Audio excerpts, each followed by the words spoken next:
দুটো লাইনে এসআইআর বুঝে দিন, কোনো এর কনফিউশন নেই। নাম্বার ওয়ান, 2002 সালে 3 সালে এসআইআর হয়েছিল লাস্ট পশ্চিমবঙ্গে।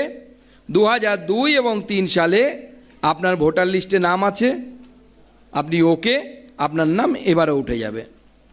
আপনি বলবেন দাদা আমার তো 18 বছর হয়নি, আমার 2002 সালে ভোটার লিস্টে নাম ছিল না, আমি পরে 18 বছর হয়েছে আমার বয়স।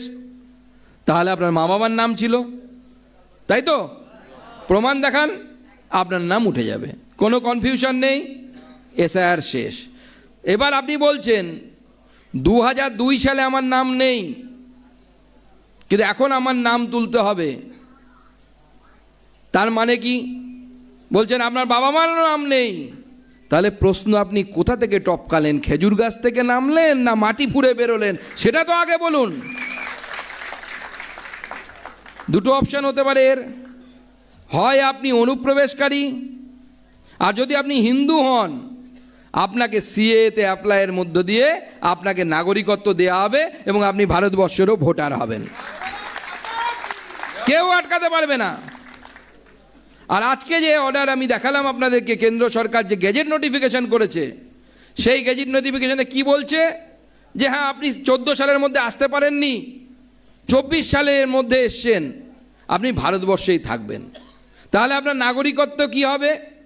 সিএতে আপাতত কোনো পরিবর্তন আসেনি, সেটা আপনি সিএতে অ্যাপ্লাই করতে পারবেন না। কিন্তু ভারতবর্ষের আইন বলছে, অর্থাৎ সিএ হওয়ার আগেও ভারতবর্ষের নাগরিক হওয়ার অন্য একটি আইন ছিল, সেটা এখনও এক্সিস্টিং আছে। উদাহরণস্বরূপ আপনারা সবাই চেনেন আদনান সামি, মুঝকো থোড়া লিফট করা দে, মনে আছে তো তার বিখ্যাত গান?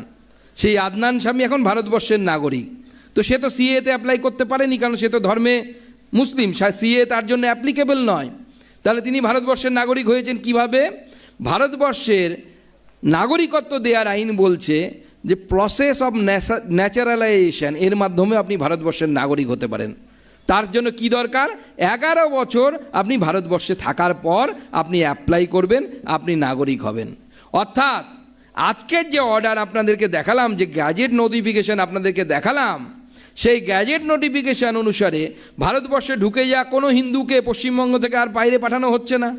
তাহলে তারা যদি থেকে যায় 11 বছর পর, তাহলে পরে তারা ভারতবর্ষের আইন অনুসারে, যে আইন আমাদের তৈরি করা না, অনেক আগে থেকেই ছিল, সেই আইন অনুসারে 11 বছর পর তারা অটোমেটিক্যালি নাগরিকত্বে তারা আবেদন করতে পারবে। এবং আমি তো মাননীয় প্রধানমন্ত্রীজিকে আগামী দিনে আবেদন জানাবো যে সিএর মধ্যে পরিবর্তন এনে যেন তাদেরকে সিএর মাধ্যমে যেন নাগরিকত্ব দেয়া হয়, সেই চেষ্টায় তাড়াতাড়ি যেন আমরা নাগরিকত্ব দিতে পারি। কিন্তু আজকে এইটুকু ফিক্সড হয়ে গেল যে 2024 সালের মধ্যে অত্যাচারিত হিন্দু, আমাদের দলিত ভাইরা, নবশূদ্র ভাইরা, আমাদের মতুয়া ভাইরা যারা ঢুকেছে, তাদের আর দরজায় গিয়ে রাত্রি 12টার সময় মমতা বন্দ্যোপাধ্যায়ের পুলিশ টোকা দিয়ে বলতে পারবে না, এই তোর ভোটার কার্ড দেখা, তার আধার কার্ড দেখা। সেই ক্ষমতা আজকে নরেন্দ্র মোদী সরকার অমিত শাহজির মাধ্যমে সেই ক্ষমতা কেড়ে নিল। আজকে যারা থাকবেন তারা গর্বের সাথে আপনারা এই রাজ্যে থাকতে পারবেন, আপনারা নাগরিকত্ব পাবেন।